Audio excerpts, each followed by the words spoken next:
पाकिस्तान, बांग्लादेश में रहने, इनका बिल्कुल डिफरेंट है। जो दुनिया के गर्म देश हैं, सारे धर्म यहीं से निकले। आपको मालूम है ईसाइयत यहीं से निकली, पूर्व से ही निकली। इस्लाम भी पूर्व से निकला। हमारा हिंदू धर्म जिसको सनातन मानते हैं, ये भी पूर्व से निकला। पश्चिम से कोई धर्म आज तक निकला ही नहीं। ईसाइयत निकलने का स्थान बेथलम है ना, बेथलम इजराइल, वो पूर्व में है। ईसाइयत के बाद इस्लाम के निकलने का स्थान वो भी वही है, बेथलम में। वो एक ही स्थान के लिए मर रहे हैं कि ये मेरा कि ये तेरा, और लड़ाई 60 साल से चल रही है। और वो 10 स्क्वायर फीट की जगह है बस। हाँ, 10 स्क्वायर फीट की जगह में 33 करोड़ मर गए, और छोड़ना नहीं चाहते। ये मैं ले लूं कि ये तू ले ले, ये फिलिस्तीन का कि ये इजराइल का। तो ये फिलिस्तीन और इजराइल यूरोप में नहीं है, एशिया में है, और एशिया दुनिया के पूर्व में है। तो सारे धर्म पूर्व से ही निकले हैं, क्योंकि पूर्व का डीएनए कुछ इस तरह का है। पश्चिम से धर्म निकला नहीं कोई, क्योंकि डीएनए दूसरे तरह का है। तो ये डीएनए का दोष है, हम धर्म को मानते हैं। इसलिए शायद जैन शास्त्रों में, जैन आचार्यों ने, जैन संतों ने इसको धर्म से जोड़ दिया। तो ये धर्म से जुड़ा हुआ विज्ञान की बात है। इसको विज्ञान से पहले समझकर धर्म में आप पालन करेंगे तो आपका विश्वास इस पर पक्का होगा। इसलिए ये 48 मिनट याद रखिए। सब माताएं बहनें और भाई याद रखें, भोजन पका तो 48 मिनट में हो ही जाना, खा ही लेना। इसलिए शायद पुरानी परंपरा हमारे देश में है, गरम खाना खाओ, माने वो 48 मिनट के पहले हो। गरम गरम रोटी बना के खिलाओ या गरम गरम रोटी खाओ। आपको शायद मालूम नहीं है, आप में से जो यूरोप और अमेरिका ज्यादा घूमते हैं वो इसका अंदाजा लगाएंगे कि गरम रोटी का महत्व क्या है। क्योंकि यूरोप में नहीं मिलती, अमेरिका में नहीं मिलती, दुनिया के 56 देशों में गरम रोटी नहीं मिलती, क्योंकि उसको बनाना नहीं जानता कोई। दुनिया की आबादी 600 करोड़ है। 600 करोड़ आबादी में 300 करोड़ महिलाएं, 300 करोड़ पुरुष अगर मान लें तो 300 करोड़ महिलाओं में लगभग 250 करोड़ महिलाएं नहीं जानती कि गरम रोटी कैसे बनती है। उनके पास गेहूं का आटा है, गेहूं का आटा भी है, क्योंकि यूरोप के कई देशों में गेहूं है। अमेरिका में गेहूं पैदा होता है, कनाडा में भी गेहूं पैदा होता है। गेहूं ठंडी की फसल है, तो ठंडे देशों में होता। तो गेहूं है, गेहूं का आटा भी है, रोटी बनाना नहीं आता। क्यों? कोई यूनिवर्सिटी नहीं है वहां जो सिखाए इसको, कोई कॉलेज नहीं है जो सिखाए इसको।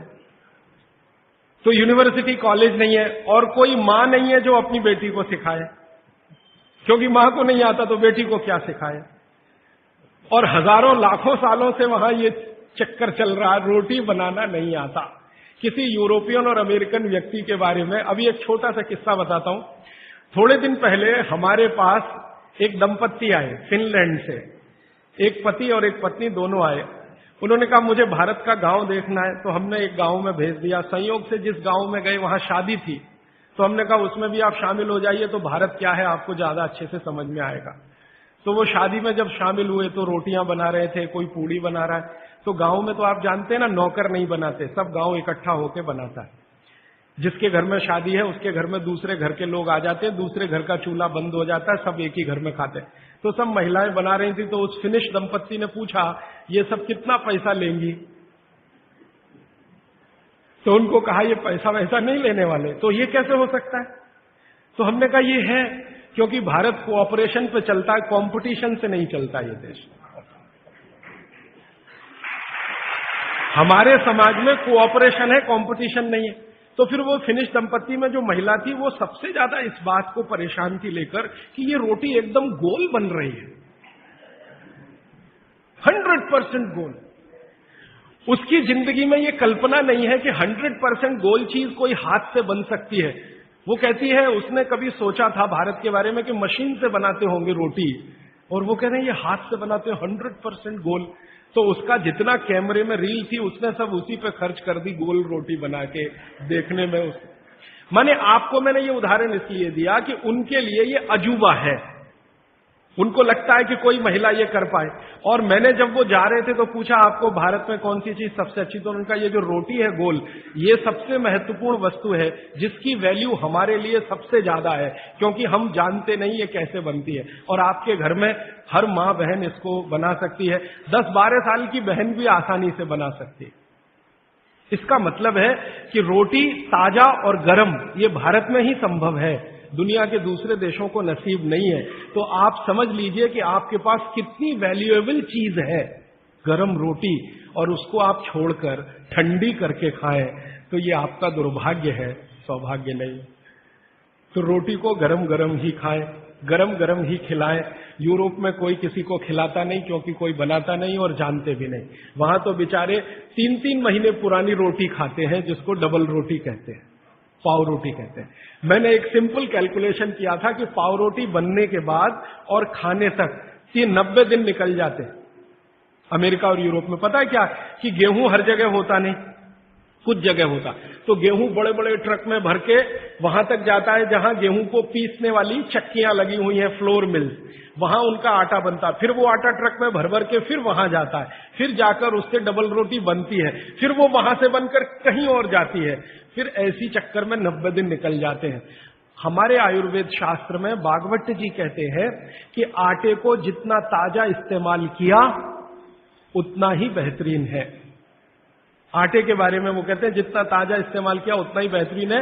रोटी के बारे में कहते हैं 48 मिनट के अंदर खा लेना चाहिए। और पिसा हुआ आटा वो ये कहते हैं कि 15 दिन से ज्यादा पुराना कभी भी मत खाना।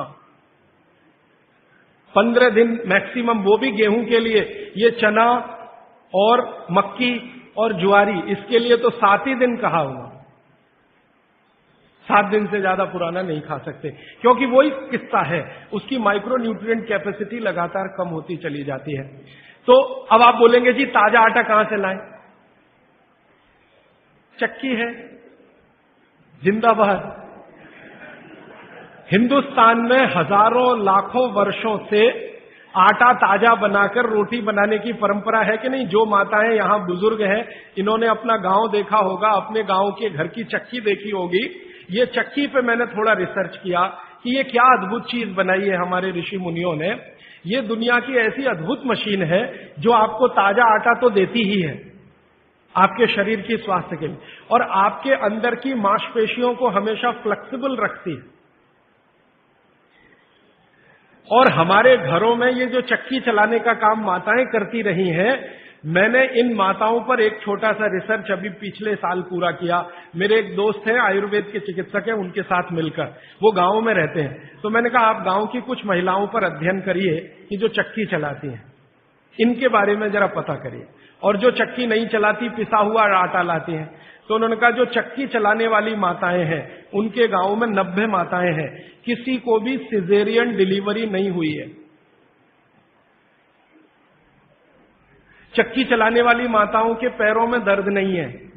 चक्की चलाने वाली माताओं को कभी भी कंधा नहीं दुख रहा है, गर्दन नहीं दुख रही है, नींद अच्छी आ रही है, डायबिटीज नहीं है, हाइपरटेंशन नहीं है, ब्लड प्रेशर नहीं बढ़ा है, 48-50 बीमारियां नहीं है। और जो माताएं पिसा हुआ आटा ला रही हैं, कैप्टन कुक, आईटीसी का, उनके घरों में डायबिटीज भी है, अर्थराइटिस भी है, हाइपरटेंशन भी है, ये भी है वो। तो मैंने वो वैद्य जी को कहा कि आप क्या मानते हैं ये जो चक्की चलाने वाली माताएं, ये ऐसा क्या विशेष काम कर रही हैं? तो उन्होंने मुझे समझाया, वो मेरे भी समझ में आया, आपको भी समझ। हम जब चक्की चलाते हैं तो एक दिन चला के देखिए तो आपको समझ में आए। सबसे ज्यादा दबाव पेट पे पड़ता है, हाथ पे इतना नहीं है, पेट पे दबाव है।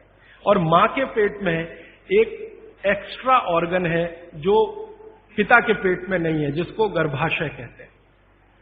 ये गर्भाशय आपके पेट के बिल्कुल बीचों बीच हिस्से में। चक्की चलाते समय सबसे ज्यादा जोर वहीं है। और गर्भाशय के बारे में आयुर्वेद के सारे रिसर्च और आधुनिक विज्ञान के सारे रिसर्च ये कहते हैं कि ये गर्भाशय के आसपास के एरिया में जितना हलन चलन हो उतनी इसकी फ्लेक्सिबिलिटी है। फ्लेक्सिबिलिटी माने मुलायमियत, अंग्रेजी शायद आप समझ जाएंगे। फ्लेक्सिबिलिटी, मुलायमियत, इलास्टिसिटी एक शब्द होता है अंग्रेजी में, इलास्टिसिटी।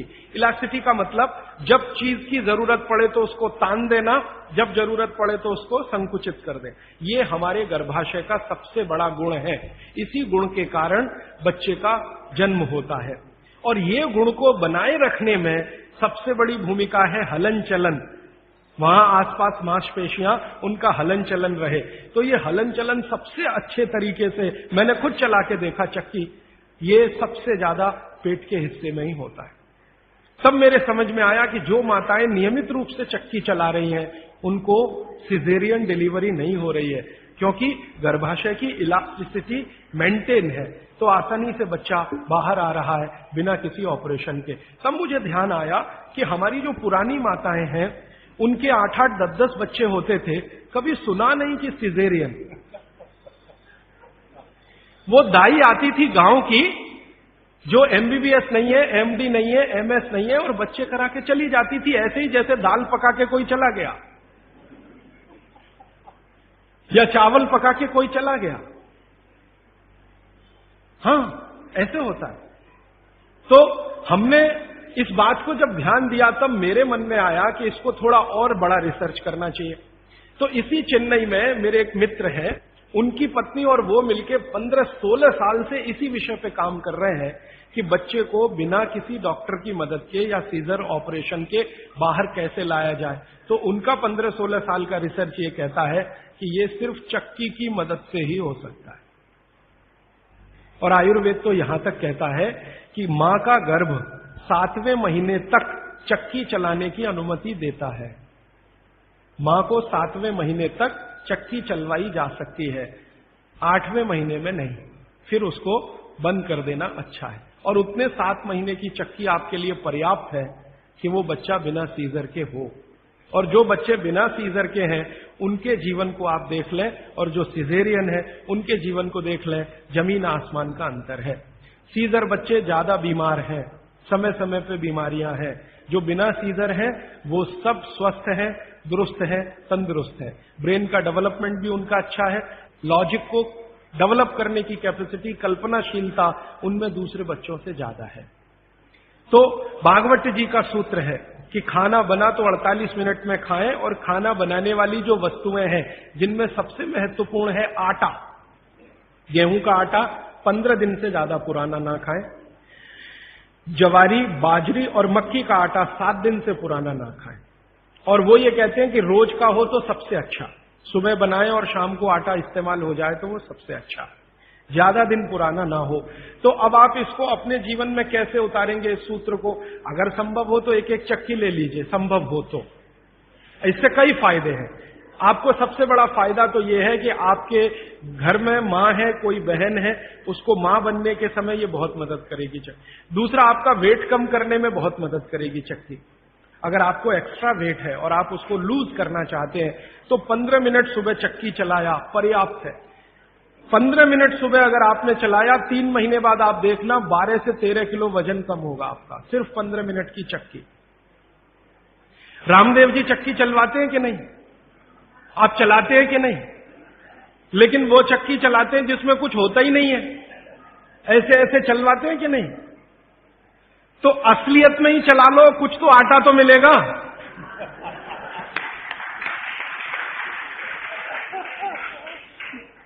कम से कम आटा तो निकलेगा, बाई प्रोडक्ट। यहां तो कुछ निकल ही नहीं रहा है, बस ऐसे ऐसे चल रहा है। अब आप बोलेंगे जी चक्की कहां मिलेगी? चक्की अभी भी मिल रही है, यहीं चेन्नई में मिलेगी। पत्थर बनाने वाले बहुत लोग इस देश में हैं जो अभी भी ये काम कर रहे हैं, लेकिन वो रो रहे हैं कि राजू भाई ये कोई खरीदता नहीं, हम क्या करें, हमारा सिलबट्टा भी कोई खरीदता नहीं, चक्की भी कोई। तो मैंने संकल्प लिया है कि मैं बिकवाऊंगा आपकी चक्की। हाँ, और मैं उनका फोकट का मार्केटिंग मैनेजर हूं। वो मुझे कुछ एक पैसा नहीं देते, लेकिन मैं उनके लिए मार्केट बनाने के काम में लगा हुआ हूं। ये मार्केट बनाने में भागवत जी की बड़ी मदद मिल रही है।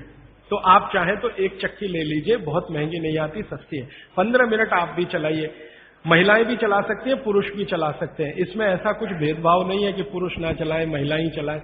महिला चलाएं तो उनको थोड़ा एक्स्ट्रा गेन है। एक्स्ट्रा गेन माने आपको जो एक्स्ट्रा ऑर्गन है बॉडी में, यूट्रस, वो पुरुष को नहीं है, इसको मदद मिलेगी आपको फ्लेक्सिबल बनाए रहे। और मैं आपको एक बहुत गहरी बात कहने आया, वो माताओं बहनों को विशेष रूप से, उम्र के एक पड़ाव में जब आप 45 वर्ष के आसपास हो जाएंगी, तब आपको गर्भाशय के बहुत सारे कॉम्प्लिकेशन शुरू होंगे। सबसे बड़ा कॉम्प्लिकेशन तो यहीं से शुरू होगा कि आपको मेनोपॉज पीरियड शुरू होगा, मेंसेस साइकिल आपकी बंद होगी, मेनोपॉज पीरियड शुरू होगा। और उस पीरियड में जितने कॉम्प्लिकेशन हो सकते हैं वो बच्चे के जन्म के समय भी नहीं होते कभी। और कई कॉम्प्लिकेशन तो ऐसे जिनको कोई मां समझ भी नहीं पाती कि ये क्या हो रहा है मेरे साथ। अचानक से पसीना आएगा, पूरा शरीर पसीने से भर जाएगा, फिर थोड़ी देर में ठंड लगना शुरू हो जाएगी, फिर थोड़ी देर में तमतमा जाएगा चेहरा, एकदम गर्मी, फ्लैशेज। समझ में नहीं आता किसी मां को कि अभी थोड़ी देर पहले पसीना था, अभी इतनी गर्मी आ गई और अभी इतनी ठंडी लगने लगी। इतने वेरिएशन होते हैं, मिनट मिनट में वेरिएशन होते हैं। मन आपका इतना डिप्रेशन में चला जाएगा, इतना अवसाद में चला जाएगा कि दुनिया बिल्कुल बेकार है, इसमें क्या करना जिंदा रह के। ये डिप्रेशन, तनाव मन में होगा, अवसाद मन में होगा, और ऐसे ऐसे कॉम्प्लिकेशंस बनते जाएंगे। कारण उसका एक ही है कि कुछ हार्मोन्स आपके शरीर में बनना बंद हो जाएंगे, वो आपके लिए बहुत जरूरी है। अब हार्मोन्स बनेंगे ही नहीं तो फिर मुश्किलें ये सब आती हैं। तो भगवान की व्यवस्था ऐसी है, 45-50 साल की उम्र में हर मां को दूसरा जन्म लेना पड़ता है, ऐसा कहा जाता है। तो ये जो दूसरे जन्म की समस्याएं हैं, इनको जिंदगी में खत्म तो नहीं किया जा सकता, लेकिन भागवत जी कहते हैं कि इनको कंट्रोल करके रखा जा सकता है। अब मैं तीसरे सूत्र पे आ रहा हूं। तीसरा सूत्र विशेष रूप से माताओं बहनों के लिए वो कह रहे हैं कि माताओं और बहनों की मासिक धर्म बंद होने के बाद की जो अवस्था है, इसमें परमानेंट कोई क्योर नहीं है, क्योंकि जो हार्मोन बनना बंद हो गए वो तो हो ही गए, उनको बाहर से भी नहीं डाला जा सकता। लेकिन भागवत जी ये कहते हैं कि उसको कंट्रोल करके रखा जा सकता है। तो वो कहते हैं कि कंट्रोल करके रखने में मां के रसोई घर के जो उपकरण हैं, उपकरण, इंस्ट्रूमेंट्स, इनकी मदद आप ले सकते हैं। तो रसोई घर का उपकरण सबसे अच्छा मैंने कहा चक्की, इसकी मदद ले सकते हैं। और दूसरा एक उपकरण और है रसोई घर में, सिलबट्टा, मसाला पीसने वाला जो सिलबट्टा है ना, ये दूसरा बड़ा उपकरण। अगर मैंने सिलबट्टा चला के देखा तो इस सिलबट्टे को चलाने में भी सबसे ज्यादा जोर पेट पे ही आता है, चक्की चलाने में भी सबसे ज्यादा जोर पेट पे आ रहा है। तो ऋषि मुनियों ने ये चक्की का आविष्कार जब किया होगा और सिलबट्टे का आविष्कार किया होगा तो किसी मां को ध्यान में रखकर ही किया होगा, ये पक्का है। अब नियमित रूप से आप सिलबट्टा चला रहे हैं और चक्की चला रहे हैं तो यूट्रस के आसपास की जो मांसपेशियां हैं वो हमेशा नरम और मुलायम रहने ही वाली है। तो आपकी जिंदगी के कॉम्प्लिकेशन 45 साल के बाद कम रहने ही वाले हैं। आप उनको दवा खा खा के कम करें तो दवाओं के साइड इफेक्ट्स हैं, ज्यादा दवाओं के साइड इफेक्ट है कि मोटापा बढ़ेगा। एक HRT टेक्निक है, हार्मोन रिप्लेसमेंट थेरेपी, ज्यादातर माताएं उसमें जाती हैं 45-50 साल की उम्र में, हाथ जोड़कर विनती है कि कभी न जाएं। और अगर आप गए उसमें तो आपके वजन को कोई भी दुनिया का भगवान नहीं बचा सकता बढ़ने से, बढ़ेगा ही। क्योंकि हार्मोन रिप्लेसमेंट थेरेपी में जो मेडिसिन है वो सब मेद बढ़ाने वाली है, मेद माने शरीर में एक्स्ट्रा वेट बढ़ाने वाली। तो आप अगर HRT से बचना चाहते हैं और दवा नहीं खाना चाहते हैं तो 15 मिनट की चलाइए ना सवेरे सवेरे चक्की। 15 मिनट से ज्यादा जरूरत नहीं है। 15 मिनट में जितना गेहूं पिस गया, जितना चना दाल पिस गया, अच्छा है। फिर आप बोलेंगे हमारे यहां तो 1-1 घंटे चलाते थे। वहां उस समय शायद लोगों का शरीर भी इतना मजबूत था, तंदुरुस्ती भी इतनी अच्छी थी, घी दूध भी अच्छा खाने को मिलता था, तो वो 1-1, 2-2 घंटे चला सकते थे। आज के समय को ध्यान में रखते हुए 15 से 20 मिनट भी आपने चलाया, या तो सिलबट्टा या तो चक्की, तो जिंदगी आपकी एकदम सुरक्षित और निरोगी रहने वाली है। तो विज्ञान के साथ रसोई सबसे ज्यादा इस देश में जुड़ा हुआ है। तो 3 सूत्र अभी तक मैंने आपको भागवत जी के बता दिए। और इन 3 सूत्रों में एक छोटी सी जानकारी और, कि आप पुरुष भी चाहें तो जिनको पेट अगर बढ़ा हुआ है और आप चाहते हैं कि ये कम हो, तो आप भी 15 मिनट चक्की चला सकते हैं सुबह सुबह। आप भी चाहें तो सिलबट्टे पे चटनी बना सकते हैं। अगर आपने भी चक्की चलाई और सिलबट्टे पे चटनी बनाई तो आपकी चटनी तो बनेगी ही और आटा तो पिसेगा ही, आपका जो पेट है ये अंदर चला जाएगा, जो आपको किसी भी जिम्नेजियम की मदद से नहीं जाएगा। मैं आपको इस बात की गारंटी देता हूं, स्टाम्प पेपर पर आप लिखवा लीजिए मुझसे, 1000 रुपए का हो या लाख रुपए का स्टाम्प पेपर, दुनिया का हर एक डॉक्टर इस बात से सहमत है, वो बोलता नहीं, बात अलग है, कि जिम्नेजियम में जाकर कभी भी किसी का पेट अंदर जाता नहीं, और थोड़े दिन के लिए गया और आपने जाना बंद किया तो ज्यादा बाहर आता है। क्योंकि जिम्नेजियम की जो एक्सरसाइजेज है और वहां जो एक्सरसाइजर रखा है मशीन, वो आपसे मेल नहीं खाती। आप पता है क्या मेल नहीं खाती? जिम्नेजियम की सभी मशीनें ज्यादा स्पीड वाली हैं और चक्की और सिलबट्टा ये स्पीड कम है, धीरे धीरे धीरे धीरे। हमारी जो तासीर है वो कम स्पीड वाले उपकरणों के साथ ज्यादा है, क्योंकि हम गर्म देश में रहते हैं। गर्म देश के लोगों में आप जानते हैं स्वाभाविक रूप से वायु का प्रकोप ज्यादा होता है शरीर में। ये कल मैं और इस विस्तार से बात करूंगा। वायु माने वात, पित्त और कफ शरीर में तीनों है। गर्म देश के लोगों में वायु का प्रकोप स्वाभाविक रूप से ज्यादा होता है। अब वायु का प्रकोप ज्यादा है तो हर चीज ऐसी करनी चाहिए जो धीमे हो। ज्यादा तेज करेंगे तो वायु और बढ़ेगी। इसलिए भारत में यह कहा गया है कि डांस करना है तो धीमे धीमे करो। इसलिए यहां के जो डांस है ना, उनके स्टेप्स, जैसे भरतनाट्यम, जैसे कथक, कथकली, ओडिसी, कुचिपुड़ी, ये सब डांस के स्टेप आप देखो स्लो है, स्लो। और यूरोप में बिल्कुल उल्टा है, ठंड बहुत है। ज्यादा ठंड के देशों में क्या होगा कि वायु बिल्कुल उल्टी स्थिति में होती है, बहुत ही कम होती है शरीर में, और पित्त और कफ बहुत बढ़े हुए होते हैं। तो वायु बढ़ानी है उनको, पित्त और कफ को समान रखने के लिए, तो हर चीज वो फास्ट करेंगे। उनके डांसेस बहुत फास्ट होंगे। आप देखो रशियन बैले होता है ना, क्या फास्ट स्टेप्स वो करते हैं, क्योंकि वो उनके लिए आवश्यक है। नहीं करेंगे तो मर जाएंगे। तो उनका डांस फास्ट होगा, हमारा स्लो होगा। उनकी हर चीज की स्पीड फास्ट होगी, हमारी स्लो होगी। इसलिए हमने चक्की बनाई, सिलबट्टा बनाया, बैलगाड़ी बनाई, क्योंकि हर चीज हमें स्लो चाहिए। बात हमारा बढ़े नहीं, स्पीड से बात बढ़ता है। ध्यान रखिए इस बात को। बैलगाड़ी क्या है? पहिया ही तो है। मुख्य क्या है? पहिया है ना। तो पहिए का इन्वेंशन सबसे पहले भारत में ही हुआ दुनिया में, लेकिन हमने वो बैलगाड़ी में लगाया, हवाई जहाज में नहीं लगाया। हम भी चाहते तो हवाई जहाज का पहिया बना सकते थे। जिसने सबसे पहला पहिया बनाया दुनिया में, वो हवाई जहाज का भी बना सकता था, लेकिन जरूरत नहीं अपने को जरूरत बैलगाड़ी की ही है, क्योंकि ये स्लो है। स्लो इसलिए कि बैल जो खींच रहा है उसके शरीर को वायु का प्रकोप ना बढ़े।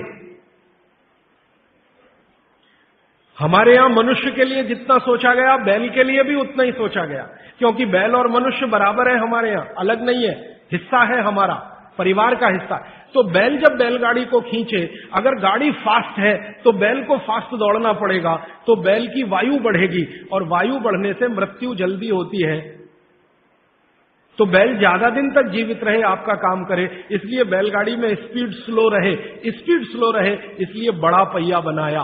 पहिया जितना बड़ा होगा स्पीड उतनी स्लो होगी, पहिया जितना छोटा होगा स्पीड उतनी ज्यादा होगी। नंबर ऑफ रोटेशंस होंगे ना पर मिनट, जिसको आप RPM, रोटेशंस पर मिनट, जितने ज्यादा होंगे स्पीड उतनी होगी। तो रोटेशन ज्यादा करने के लिए छोटे पहिए ही चाहिए, इसलिए हवाई जहाज में छोटे पहिए हैं। हमको स्पीड ज्यादा करनी ही नहीं है, क्योंकि वात बढ़ाना नहीं है अपने शरीर का, इसलिए हमने बैलगाड़ी का बड़ा पहिया बनाया। अब हमने बैलगाड़ी बनाई तो पिछड़े नहीं है, और उन्होंने हवाई जहाज का पहिया बनाया तो अगड़े नहीं है। उन्होंने अपनी मजबूरी का समाधान करने के लिए बनाया, हमने हमारी मजबूरी का समाधान करने के लिए बनाया। वो जो कहते हैं ना, invention is the mother of necessity. हमारी जरूरत थी कि वात हम कम रखें अपने शरीर में और जानवरों के शरीर में, क्योंकि गर्म देशों में वात वैसे ही बहुत बढ़ता है। तो इसको कम रखने के लिए इसलिए सिलबट्टा है, धीरे धीरे चलता है। और वो जो आपके घर में है मसाला पीसने वाली मशीन, मिक्सी, एकदम फास्ट, ये यूरोप के लिए है, आपके लिए नहीं है। हमारा तो वो धीरे धीरे वाला ही अच्छा है। चक्की धीरे धीरे चलती है। यूरोप से आई हुई चक्की बिजली की जो है ना एकदम फास्ट चलती है। अब मैं जो एक बात कहना चाहता हूं, जो 4 साल से 5 साल से हम कर रहे हैं, हमारा एक केंद्र है, वहां हम चक्की चलाते हैं, उसका नाम है स्वानंद। हमारे सभी केंद्रों का नाम स्वानंद है, हमारा ब्रांड नेम स्वानंद। तो उस केंद्र में हम चक्की चलाते हैं। चक्की चलाकर गेहूं का आटा बनाते हैं, जवारी का आटा और बाजरी का आटा, सब तरह के आटे। और वो आटा के 100 परिवार 125 परिवार के लोग नियमित रूप से लेके जाते हैं और खाते हैं। वो 100-125 परिवारों का सारा डाटाबेस हमने बनाया है। अब वो 100-125 परिवारों को 4 साल चक्की का आटा खिला खिला के हम पूछते रहते हैं, भाई क्या हो रहा है? तो कहते हैं एसिडिटी खत्म हो गई। और क्या हो रहा है?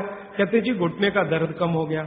और क्या हो रहा है? नींद अच्छी आ रही है। और क्या हो रहा है? पित्त की बीमारियां कम हो गई हैं। और क्या हो रहा है? वो कहते हैं जी ब्लड प्रेशर भी कम हो रहा है। तो ऐसी 28-30 बीमारियों पर हमारी नजर है और 4 साल में हर बीमारी के बारे में वो कह रहे हैं कम हो रही है, कम हो रही है, कम। मैंने कहा कुछ बढ़ रहा है? तो उन्होंने कहा आनंद बढ़ रहा है, सुख बढ़ रहा है, खुशी बढ़ रही है। क्या? बस वो चक्की का आटा खा रहे हैं और कुछ नहीं। फिर मैंने कहा कि आप माताएं जो लेके जाती हैं आटा, मैं पूछा आप बताओ जी आपका ऑब्जर्वेशन क्या है? तो उन्होंने कहा ये जो चक्की का आटा, इसकी रोटी इतनी नरम होती है और वो जो बाजार का आटा लाते हैं उसकी रोटी थोड़ी ही देर में कड़क होती है। और वो कहते हैं कि हमारे घर के लोग जब से ये चक्की का आटा आया 2 रोटी ज्यादा भी खाते हैं तो शिकायत नहीं करते, और ये बाजार के आटे की 1 रोटी भी ज्यादा खाई तो पेट में गैस बनना शुरू हो जाती है। माताएं ये कहती हैं। माताएं कहती हैं बच्चे भी उनकी रोटी पसंद से खाते हैं, घर के लोग भी अच्छे से खाते हैं। अब वो ये कहते हैं जी एक केंद्र से 2 कर दो, क्योंकि उसकी पूर्ति नहीं हो पा रही। एक केंद्र 100 घरों का ही आटा बना पाता है रोज, क्योंकि 15-20 महिलाएं वहां चक्की चलाती हैं। हम दूसरा बनाने की सोच रहे हैं, तीसरा बनाने की सोच रहे हैं। फिर एक दिन मैंने सोचा कि ये रास्ता तो गड़बड़ है। अगर हम ऐसे केंद्र बनाते जाएं तो ये रास्ता तो गड़बड़ है। अच्छा ये है कि हर घेर में ही ये केंद्र हो जाए। इसमें तो अंत में हम कहां फंस जाएंगे? जगह जगह केंद्र बना के हम तो फंसने ही वाले हैं कि भाई अब हाथ का आटा बना के दे दो। तो ये तो हम बिजनेस में नहीं जाना चाहते। हमारा उद्देश्य ये है कि हर घर में आटा बनाने की चक्की आ जाए, आप भी स्वस्थ रहेंगे, घर भी स्वस्थ रहे। तो वही मेरी आपको विनती है कि घर में चक्की वापस लाइए और सिलबट्टा भी वापस लाइए। मसाला पीसना है तो उस पर पीसिए, आपको चटनी बनानी है तो उस पर बनाइए। चटनी का स्वाद भी अच्छा होगा और उसके जो सूक्ष्म पोषक तत्व हैं वो भी अच्छे रहे। और एक छोटी सी आखिरी बात, आज के लिए समय हो गया। आखिरी बात यह है, मैं आपको विनम्रता पूर्वक जो कहना आया वो ये कि आपके रसोई में पिछले 20-25 वर्षों में जो बदलाव आया रसोई में, 20-25 वर्षों में, हमारे बीमारियों का सबसे बड़ा कारण वो बदलाव है। रसोई बीमारियों का कारण नहीं है। रसोई तो भागवत जी कहते हैं दुनिया का सबसे पवित्र स्थान, सबसे पवित्र स्थान। लेकिन उसमें बदलाव आ गया। बदलाव क्या आया? पहले चक्की होती थी, सिलबट्टा होता था, अब मिक्सी आ गई, या तो हमने कोई मशीन ले ली, और अब तो मशीनें रोटी बनाने की भी आ गई, रोटी बनाने की भी मशीन हमने ली। तो रसोई घर में जितनी हमने बदलाव लाया टेक्नोलॉजिकल, ये सब बदलाव ने हमको बीमार बनाया। माताओं को तो ज्यादा बीमार बनाया। मैंने पिछले 20 साल की जितनी रिसर्चेज हैं रसोई घर से जुड़ी हुई, इन सबको ध्यान से देखा तो पता चला कि हमने विकास के नाम पर अपने ही घर को बीमार बनाने की क्रिया शुरू की है। और रसोई घर में जितनी चीजें हैं उन्होंने महिलाओं का शरीर श्रम घटाया। जैसे वॉशिंग मशीन आ गई, इसने आपका शरीर श्रम घटा दिया। चक्की आ गई, उसने माने बिजली की चक्की आई, उसने आपका शरीर श्रम घटाया। सिलबट्टे का शरीर श्रम आपका घटा मिक्सी के आने से। हर जो चीज आई है, ओवन आया आपके यहां, माइक्रोवेव ओवन आया, फिर ये फ्रिज आया, इसने आपका शरीर श्रम घटाया। और शरीर श्रम घटाने के लिए नहीं है। भागवत जी कहते हैं कि शरीर श्रम घटाने की एक ही उम्र है, 60 के बाद।